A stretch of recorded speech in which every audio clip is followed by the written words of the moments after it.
¿Alguna vez has orado tanto que las palabras se volvieron polvo y el cielo pareció responder con silencio? ¿Alguna vez te has quedado con las manos vacías mirando al horizonte, convencido de que todo se había perdido? Cuando todo parece perdido, este es el plan de Dios para ti. No un truco mágico que elimina el dolor, sino una senda que transforma la fragilidad en misión, la espera en movimiento y la incertidumbre en servicio. Permíteme contarte la historia de Samuel, para que puedas ver con tus propios ojos cómo una señal mal interpretada puede cambiar el rumbo de una vida, y cómo esa misma señal, leída con fe activa, puede convertirse en instrumento de restauración para muchos. Samuel fue un hombre conocido en su aldea por la integridad de sus manos y la hondura de sus oraciones. No era un hombre de palabras grandilocuentes, sus plegarias eran sencillas, dichas a la vera del lecho, en la sombra de los árboles, con la tierra todavía pegada a las uñas. Había sembrado durante años, confiando el fruto al trabajo y a Dios. Pero aquel año la lluvia fue mezquina, las plagas azotaron la semilla y la cosecha se perdió. Su esposa enfermó de a poco, con una debilidad que no cedía a las medicinas locales, aunque él orara día y noche por sanidad. Las deudas se amontonaron en papeles amarillentos sobre la mesa de la cocina. Vecinos que antes compartían pan, ahora miraban con piedad que tenía sabor a reproche. La sensación de abandono se fue sembrando en Samuel, no porque él hubiera dejado de creer, precisamente porque había creído tanto. El silencio le dolía con más intensidad. Por eso, en una tarde de otoño, con el sol quedándose temprano y el aire oliente a hojas secas, decidió caminar al bosque en busca de una señal. Tal vez el viento traería una palabra, o una visión le mostraría el camino. Tal vez pensó, Dios querría confirmar que no estaba solo. El bosque la primera noche parecía más amplio que de costumbre. Los troncos adornados por musgo parecían sostener la penumbra. Samuel caminó con pasos que crujían la hojarasca, su respiración formando nubes pequeñas ante él. Fue entonces cuando la vio, un encuentro que podría parecer contradictorio con las leyes de la naturaleza. Un león, majestuoso y tranquilo, había depositado junto a un claro un pedazo de carne recién desgarrado. A su lado se encontraba un lobo, magullado, con una pata que sangraba levemente, incapaz de cazar. El león no rugía ni atacaba, simplemente dejó la carne allí, apartándose a unos pasos como quien no quiere llamar la atención, y observó. El lobo, erigido en la corrupta dignidad de su fragilidad, olfateó la ofrenda y comenzó a comer con avidez. Esa imagen golpeó a Samuel en lo profundo. Le recordó todas las veces que había sentido que el mundo le negaba lo necesario, y cómo a veces una ayuda inesperada había llegado sin explicaciones. Pensó en ese acto del león como una señal para aceptar la providencia sin más. La lectura inmediata fue tentadora. Si Dios puede llevar alimento de forma extraordinaria, entonces quizá lo que se requiere de Él es aguardar, detener sus esfuerzos, bajar las manos del arado y simplemente confiar en que algo llegará. Fue una conclusión que calzó con el cansancio que pesaba en su pecho. Así fue como Samuel volvió al pueblo decidido a no mover demasiado sus manos. Guardó su hoz, dejó la tierra en barbecho y esperó. Esperó a que la comida apareciera, esperó a que la enfermedad se desvaneciera sin su intervención, esperó a que las deudas se resolvieran. Días después, su esposa empeoró. La casa se llenó de silencios pesados. Vecinos intentaron acercarse con platos de sopa y manos dispuestas a ayudar. Samuel, con una mezcla de orgullo y temor, rechazó la ayuda humana. Dios ya lo hará, decía. No necesito de la mano del hombre si el cielo va a obrar. Su fe, que había sido su fuerza, comenzó a convertirse en una postura pasiva que confundía entrega con inacción. Los días de espera se volvieron semanas, y las semanas, en algunos casos, se extendieron hasta que la aldea entera empezó a sentir los efectos. Los niños fueron al colegio con menos energía. Algunos puestos de trabajo, que dependían de una red de ayuda mutua, comenzaron a fallar. La decisión de Samuel, tomada en nombre de la confianza, se volvió contagiosa. Otros empezaron a preguntarse si no era mejor dejar que las soluciones vinieran sin esfuerzo humano. Allí, en medio de esa deriva, la comunidad empezó a perder algo más que cosechas. Perdía la costumbre de cuidarse unos a otros. Samuel se encontró, por primera vez en su vida, en un punto donde la desesperación pesaba más que la certeza. La comida escaseaba, la fragilidad se volvía cruda, y su orgullo le impedía aceptar una mano amiga. Fue en ese abismo cuando apareció el anciano. No era un extraño de pueblos lejanos, era un hombre sabio que había vivido en el límite del bosque por muchos inviernos. Su cabello era blanco como la paja seca y sus ojos tenían la serenidad de quien ha visto temporadas completas de sol y de sombra. Lo que más llamaba la atención era su andar de quien no necesita apresurarse, y su voz, cuando habló, fue como la voz del río, constante y profunda. El anciano se sentó junto a Samuel en el umbral de su casa, observando tanto la figura del hombre como el paisaje que lo rodeaba. No comenzó con sermones, primero escuchó. Escuchar, aquel día, fue la primera cura. Samuel habló sin pedir permiso, contó del león, del lobo, de la carne en el claro, de su decisión de esperar. Contó cómo la esperanza le había empujado a bajar las manos y cómo ahora se sentía atrapado por esa misma espera. Cuando terminó, el anciano no dijo, «Has pecado», ni «Dios te ha abandonado». En lugar de eso, con la paciencia de quien conoce la historia humana, dijo algo que cambió la perspectiva de Samuel. «Lo que viste en el bosque fue solo la mitad de la historia. Dios te mostró la fragilidad y la generosidad». No te pidió que eligieras la pasividad, sino que aprendieras a ser instrumento de la compasión que viste. El anciano explicó que las señales muchas veces vienen con doble faz. Un milagro visible, como la carne entregada por el león, puede ser una confirmación de la bondad divina, pero no siempre significa que la instrucción es quedarse quieto. Algunas señales son modelo, muestran cómo actuar. Otras son consuelo, sostienen sin pedir. A veces la misma escena contiene ambas invitaciones, y la sabiduría consiste en discernir cuál es la palabra para ti en ese momento. Si solamente miras la carne, dijo el anciano, olvidas el gesto del león. Si solo recuerdas la presencia de lo extraordinario, perderás la responsabilidad de lo ordinario. Samuel escuchó, y comenzaron a caer pequeñas verdades como lluvia fina sobre tierra reseca. Recordó momentos cuando él había sido quien, sin que hubiese un león, dejó pan en la puerta de un vecino. Recordó que la comunidad había sobrevivido por manos que se movían, por gente que no esperó a señales celestes para tender un trapo, cocinar una olla, reparar una barda o llevar a un enfermo al curandero del pueblo. La revelación fue doble. Por un lado, comprendió que su interpretación había sido parcial. Por el otro, sintió cómo una llama se encendía en su interior, una mezcla de humildad y determinación. El anciano no se limitó a dar una lectura de la escena, habló de propósito. Dijo que, a lo largo de la historia, Dios a menudo prepara a las personas en los tiempos de silencio, no para castigarlas, sino para formarlas. El sufrimiento, en muchos casos, no es la señal de una condena, sino la fragua donde se templan el carácter, la compasión y la disposición al servicio. Dios no te ha apartado, aseguró el anciano. Te está tallando, te está preparando para que cuando llegue la hora, seas tú quien lleve la carne al lobo que nadie puede o quiere acompañar. Esa palabra, sencilla y poderosa, arrancó a Samuel de su letargo. Comprendió que en su error no solo había puesto en riesgo a su familia, sino que estaba renunciando a la posibilidad de ser parte de la solución. Si el león había mostrado compasión, ¿qué le impedía a él, hombre de manos trabajadas y corazón disponible, hacer lo mismo? La respuesta fue su orgullo, su cansancio y una idea mal entendida de la fe. Había confundido la confianza con inacción. La transformación no fue instantánea. No se trató de un arrebato, sino de una decisión en pequeños pasos. Primero aceptó la sopa que un vecino le ofreció, no como un signo de derrota, sino como un recordatorio de que los medios humanos son instrumentos que Dios usa. Luego recuperó la hoz y volvió a la parcela, aunque la tierra estuviera seca y las herramientas oxidadas. Comenzó por lo que podía: limpiar los surcos, reparar el sistema de riego comunitario, compartir semillas que había guardado.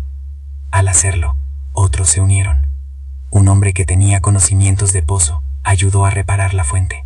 Las mujeres del pueblo Organizaron turnos para cocinar caldo para los enfermos. Los jóvenes colaboraron con fuerza, y la comunidad que estaba al borde del desgarramiento empezó a tejerse de nuevo.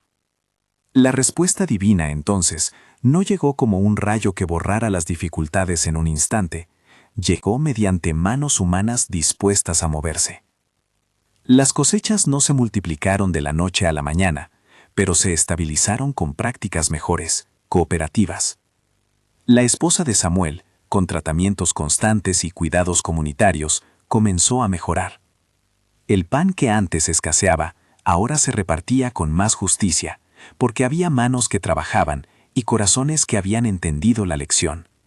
La misericordia observada en el león es una llamada a replicarla en lo cotidiano. El clímax de la historia no fue un milagro espectacular que cayera desde los cielos, sino el nacimiento de un movimiento sencillo. La aldea aprendió a ser león para los lobos que no pueden cazar por sí mismos.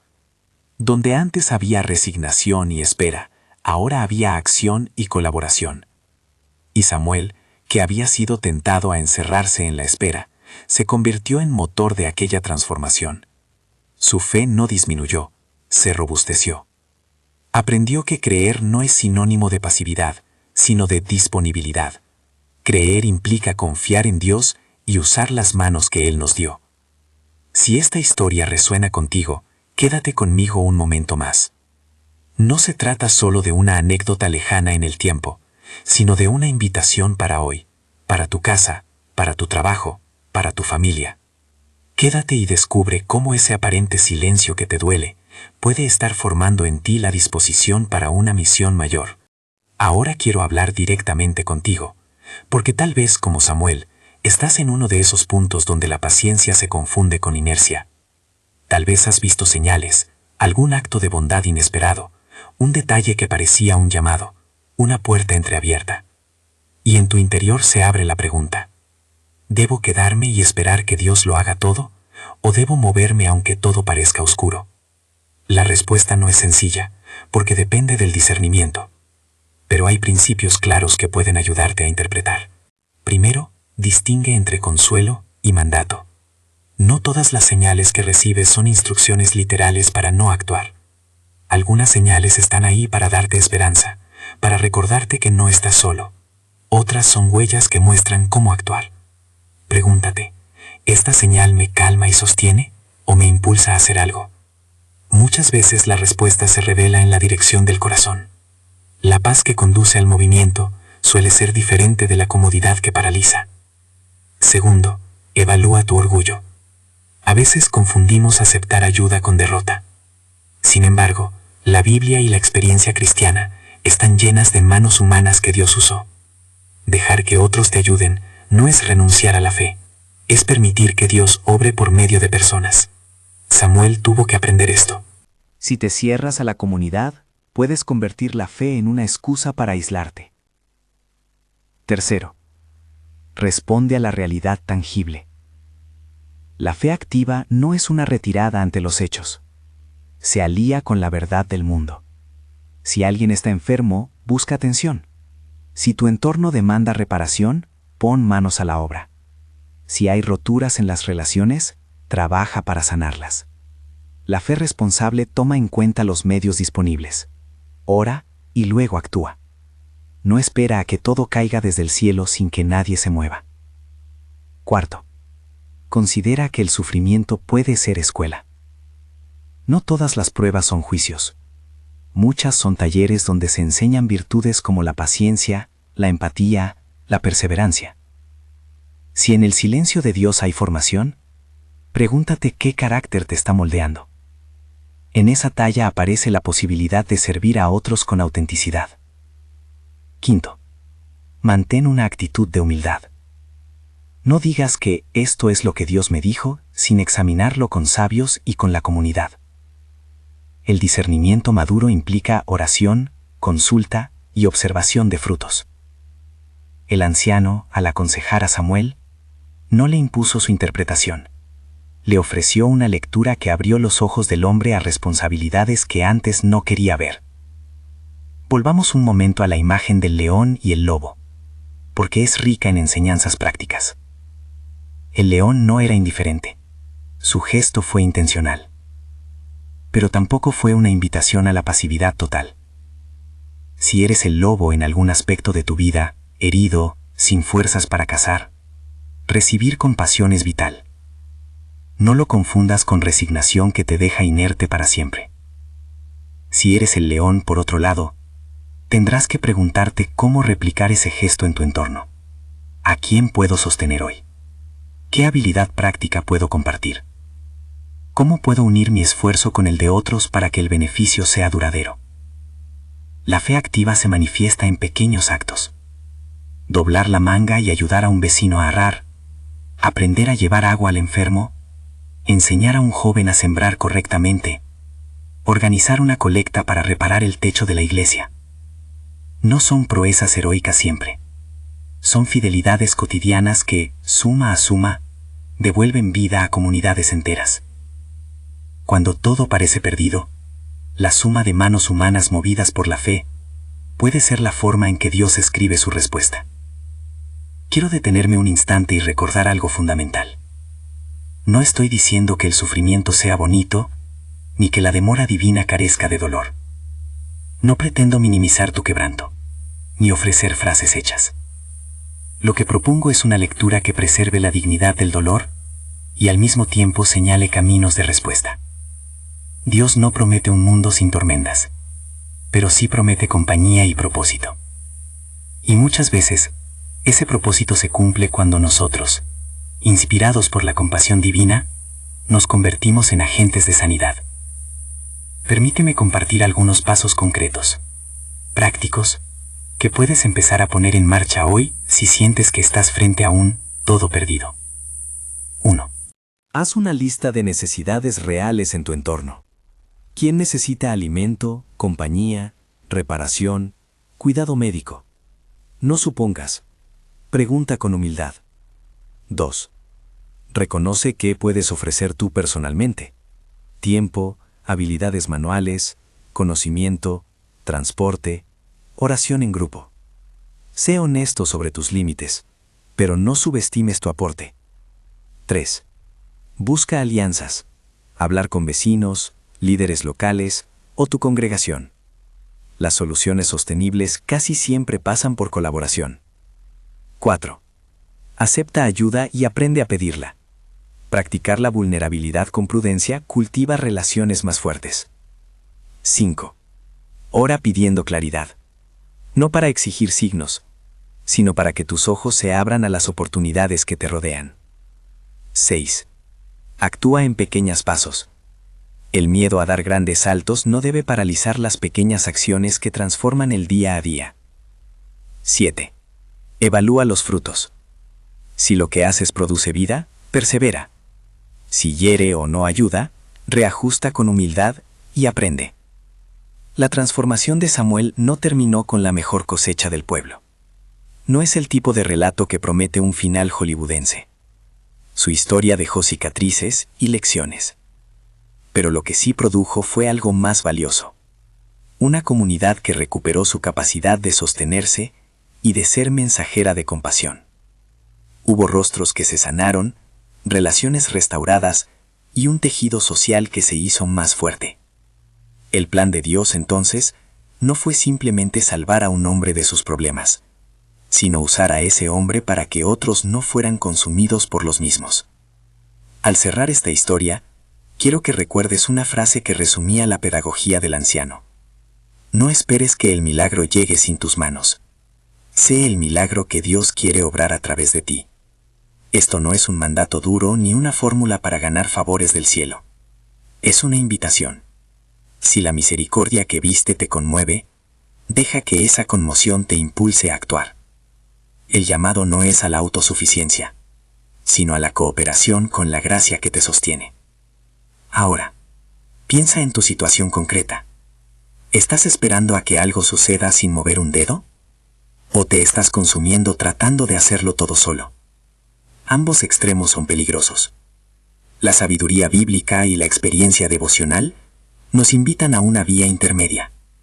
Confiar profundamente en Dios y al mismo tiempo ser responsables en el uso de los medios que Él pone a nuestro alcance. Quisiera terminar con una palabra de aliento para quienes han sentido el peso del silencio. No todo silencio es abandono. A veces, el silencio es la antesala de una preparación que necesita tiempo. En ese tiempo, Dios trabaja en lo oculto. Modela tu carácter y abre espacios para que tu entrega tenga sentido. No te culpes por sentir dolor, ni por cuestionar. Usa ese sentir como brújula que te lleve a la comunidad, al servicio, a las manos que se abren y a las que puedes abrir. Cuando todo parece perdido, este es el plan de Dios para ti. Que te levantes y seas el canal por el cual otros reciban lo que necesitan. Que tu fe se vuelva acción, y que esa acción transforme hogares, vecindarios y corazones. Que la señal que recibiste en medio del bosque no sea excusa para la inercia, sino ejemplo para tu movimiento. Que tu silencio no sea soledad, sino preparación. Si esta historia te habló al corazón, te invito a compartir en los comentarios qué parte te tocó más. Comparte este mensaje con alguien que necesite escucharlo. Y si quieres seguir recibiendo historias que edifican y desafían, suscríbete para que podamos caminar juntos en este aprendizaje de fe activa. ¿Qué parte te tocó más?